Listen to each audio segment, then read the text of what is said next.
Content is king, right? And there are so many different platforms that you can leverage in order to build up your audience. Or wait, should we stick with that king analogy and say each platform is a separate castle within the realm? And we need to be disciplined and purposeful with the content that we put into each castle because the backgrounds and the styles and the inner workings of each one is different. And we may be able to repurpose content that we push to one castle and send it to another one, but we might need to make a few modifications first. Okay, wait a minute. That analogy went a little wonky. Let's get back on task. Today, we're going to be talking about having a disciplined content strategy. Thing 1, establish a clear purpose. Thing 2, dive into YouTube. Thing 3, repurpose your content. Let's start this journey. Welcome to These 3 Things. I am your host, Stephanie Gieseke, and I have built my business knowledge over the last 28 years, with most of my time in the corporate space. But the past almost decade, I have been out on my own as an entrepreneur. In this podcast, we'll break down timely and relevant business topics into 3 manageable chunks that you can take and implement in your business today. Let's get started. Thing 1, establish a clear purpose. Establishing a clear purpose for your content is important for your overall success. Chantal Gerardy is a strategist, and she teaches her clients to be really super focused on their purpose and not try to be everything to everybody.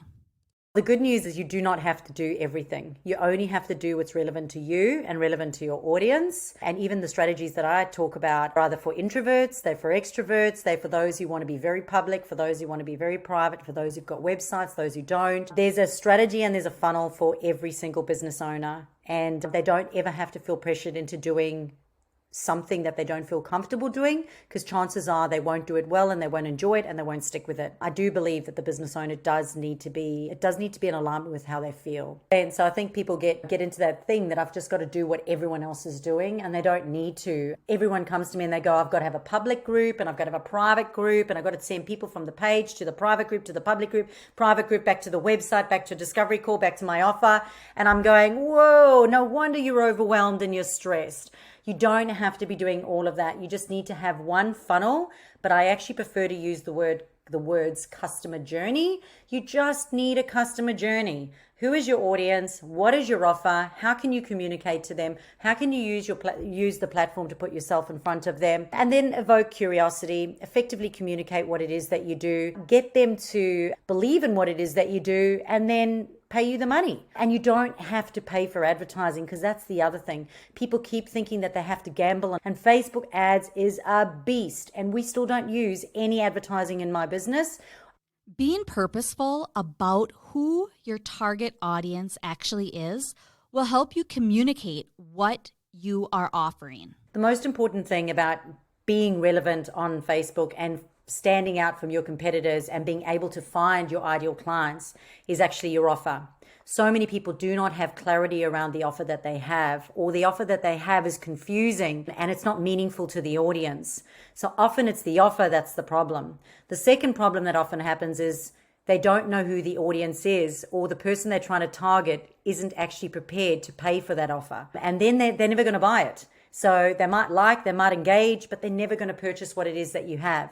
So you've then got to work out who is that audience and how you're going to communicate to them to get them to say yes. And in every post you do, and in every live you do, and in every challenge or competition or anything that you do on Facebook, even your Facebook banner, the whole intention is for you to get a yes from them.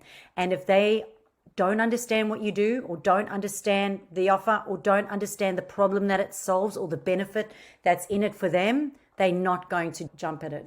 Yeah, the whole time you have to be considering what's in it for them, because at the end of the day, people are also on these social media platforms also feeling the same way that you feel, which is overwhelmed with scrolling, and there being so much choice. So we have to make it super easy for them to say yes. And coming up with your content bucket and coming up with your key messaging and coming up with that desirable offer and even the name of the offer. Now, the purpose of your content is going to be different on the various platforms or channels that you're leveraging. And Chantal uses Facebook as her main income generating channel. And the other social media platforms that she's on, they're just mainly for building brand awareness. So your content and call to actions will be different depending on what your stated purpose is. Their strategy should be an entire social media or online marketing strategy. So it needs to encompass all facets of it. For me, I use Facebook as an income producing platform. So I have all the other platforms and I have branding awareness on all of them, and it supports me and it gives me brand authority and it gives me credibility in what it is that I do. But my income producing platform, which is the one that I spend most of my time on, is Facebook, because that's where my audience is. And it's a more topical, conversational based platform, which is quite easy to get people to evoke enough curiosity to get them across the line. So when it comes to a page and a private group and a public group and events and webinars and challenges and competitions, at the end of the day, it all starts with your offer. It starts with your audience. It starts with effectively communicating it. And then it's how are we going to use the free capabilities of each of these things that Facebook has to offer in the simplest and most effective way to get a result. And often I will say, get rid of that group. Get rid of that group. All right, so let's focus on just Facebook for the moment. I assume all of you would have a business Facebook page, and many of you would have a free and or maybe a paid Facebook group. Chantal explains her perspective on coaching her clients to really look at those free Facebook groups and if they're really generating enough income for you to make the daily posting and the time you're spending engaging worthwhile. So a lot of people have these groups, but they're not actually making any money from these groups, and they're spending every day doing Facebook Lives or every day nurturing. And of course it's a waste of time and money, because your time is your money. So at the end of the day, for me, it's not always going to be a strategy. And it does work for some people, and we do that for some of our strategies. However, it doesn't apply to everyone. So for example, for a trades business, that's not going to work. Like it's not going to work having a group and nurturing people. But going into other groups and finding your ideal customer and communicating to them and building trust with them in other people's groups is a much better use of your time. As I said, for myself, I've got a VIP mastermind group, but people aren't allowed in that Facebook group unless they pay me $97 a month. And then they can have me weekly live to answer all their questions. At the moment, I think I've got about 70 people in that group. So I've monetized my Facebook group from a subscription perspective. And do I mind doing a 1 hour weekly every week? No, I don't, because I'm getting paid for it. So for me, it's all about making whatever you do translate to money, and it has to.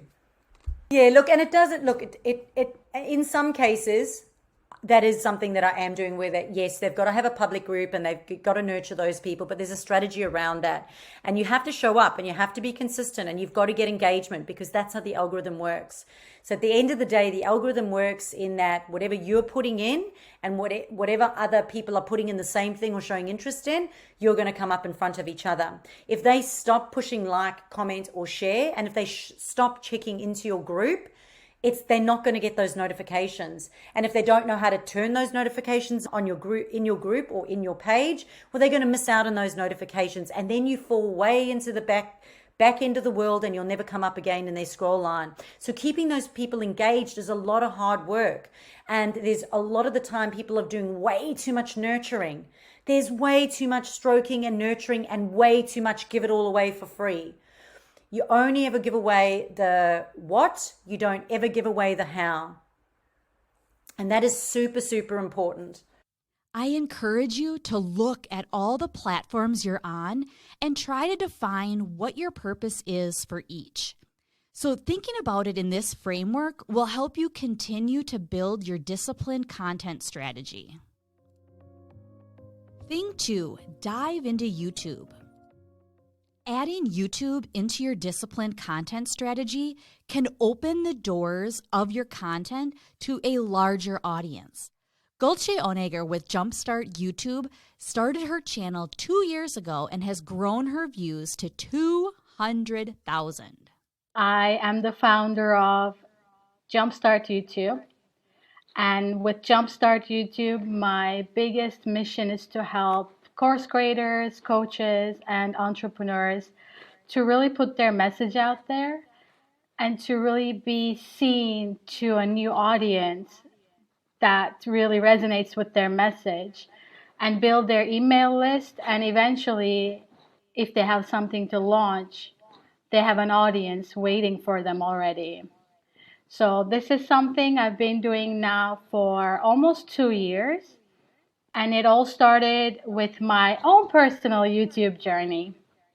So I have a YouTube channel of my own called Making It in Holland.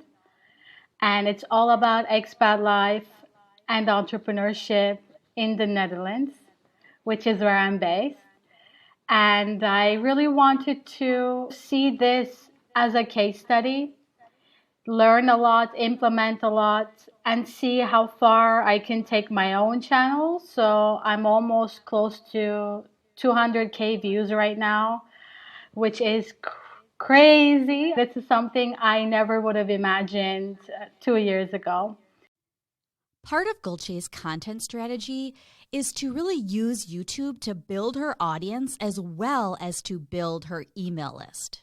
So I like to think of the email list as your personal real estate, your personal plot of land on which you can build whatever you want. So you will always have an audience that you can directly reach out to. So the way that I approach the whole YouTube thing is to not just grow on YouTube for the sake of growing on YouTube, although that's cool if you want to do that too. But if you're an entrepreneur and if you want to be able to actually build that audience that you own, this is done via specific videos that get people to take certain actions so then they can be part of your email list. Okay, so if you want to start small and gradually build to longer YouTube videos, you can repurpose your Instagram Reels and TikToks by uploading them to YouTube as a YouTube short. Gulce describes what a YouTube short is. And essentially, if you look at it from a point of view of what it actually is, it's basically maximum 60-second worth of content that you film on your phone. It's vertical, or you film it on your camera in a vertical format and edit it to be able to upload that. Very much similar to how much it would take you to create a TikTok or a reel. Except now you have the added benefit of being on world's second largest search engine. So this is something I cannot say enough. I love social media. I am aware that social media is also a powerful way to find people, and it is a search engine. However, when it comes to YouTube, we're talking about the big guys here. So you might as well actually take your TikToks and your Reels, repurpose them if needed, and then upload them on Shorts.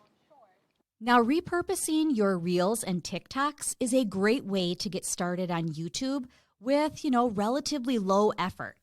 But to build more authority and credibility, you should add longer form videos into your content strategy. It will help you get ahead of your competition. Only about 62% of business owners are on YouTube at the moment. And this statistic is quite recent. I believe it's from either 2019 or 2020. But that just goes to show you that actually 62% is not that high when you compare to amount of people who use internet, amount of people who actually watch YouTube on a daily basis. Basically, an average millennial spends minimum 40 minutes per session time on YouTube. So when you look at that, as a business owner, it totally makes sense to put yourself out there on this big search engine and create content that will potentially generate you different revenues of income. So that's one thing. But second thing is to propel brand awareness further. And then the third thing is to allow you to sell more of your own thing, whether that's a product or a service. I know what you're thinking. YouTube sounds great, but you just don't know where to start. Thankfully, Gulce has some tips for us. And really define some certain themes that are obvious inside what you do. And within those themes, we think about what are some relevant topics that you would also love to talk about and that your audience would also care to listen to. And the reason why I say that is in the beginning, inside YouTube, inside this red ocean, nobody knows who you are. So you have to find that fine balance between topics that you love talking about, but also topics that your audience is searching for.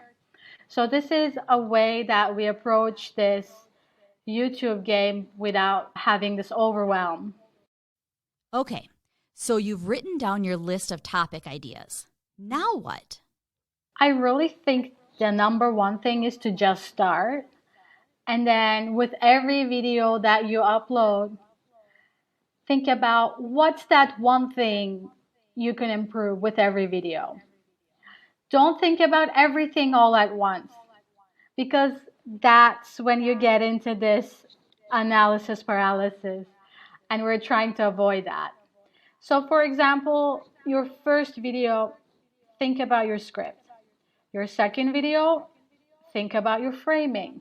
Your third video, think about your audio. And then at some point down the line, that could be 10 videos in, 20, 50, 100, everything comes together. And that the quality of your video every single time is so elevated. And you also start to see channel growth, audience growth, your email list grows. And when you launch something, you already have an audience that has built that know and trust with you. Start where you are with what you got. I didn't have a camera when I started with my first generation iPhone SE. Apple doesn't even manufacture that anymore. So if you have any smartphone with a decent camera these days, you almost have no excuse not to start. It sounds too easy to add YouTube to your current content strategy, right? But it really can be. You don't have to overthink it. Just start small and then gradually grow the number of videos or lives that you post. As Gulce said, just start. Thing 3, repurpose your content.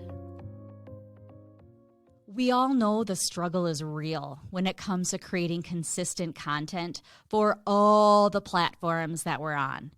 In Instagram, there's posts and reels and stories and IGTV and guides. And on Facebook, there's posts and lives and stories and events, and also lives and recorded videos for YouTube. And what about Pinterest? There's static pins, video pins, stories, and I haven't even gotten to LinkedIn or Twitter yet. It can all be overwhelming, but you can tame it with a content repurposing strategy. Elise Colson with the Sustainable Business Collective helps her clients repurpose their content. So, content repurposing is so much more than just taking a post or something you've created before and reposting it. That is, at its very core, sure, you can call that content repurposing, but if you want to do content repurposing, you need to make sure that you have a content strategy laid out first. So the key to effective repurposing is crafting your overarching content strategy.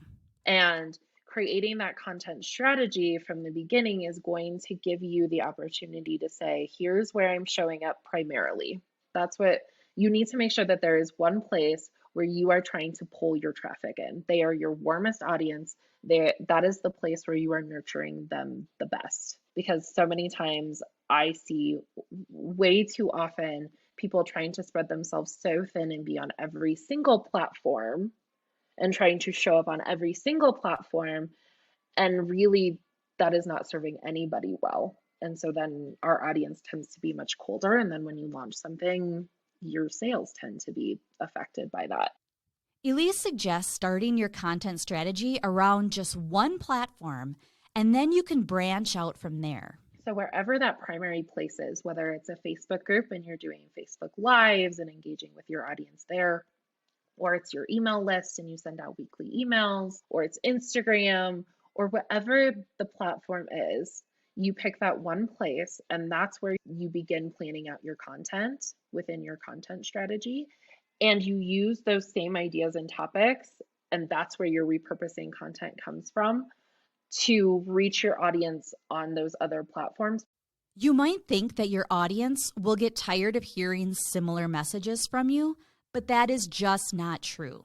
There are so many studies out there that track the lifespan of various social media channels, and they have said that Pinterest lasts about 4 months, YouTube is about 20 days, the content you put on LinkedIn, that's 24 hours, Instagram is 21 hours, Facebook is 5 hours, and oh my goodness, Twitter is only 15 minutes. So that means depending on when you're posting your content, it might not get seen by your audience at all the first or the second, or maybe even the third time you post that specific piece of content. And so what you're doing by creating this really cohesive strategy is they're continuing to hear that message, and it really does stick with them. The most important thing with showing up on social media, and the secret to showing up well, is being intentional with where you are showing up and how you are showing up. By having a strategic repurposing strategy, you can get the most relevant messages in front of your audience multiple times, and that is going to help with recall and retention. Repurposing content into intervals that make sense for your business and your audience is a great way to stay disciplined within your overall content strategy. So that's the 3 things you need to know to help you have a disciplined content strategy. Thing 1, establish a clear purpose. Thing 2, dive into YouTube. Thing 3, repurpose your content.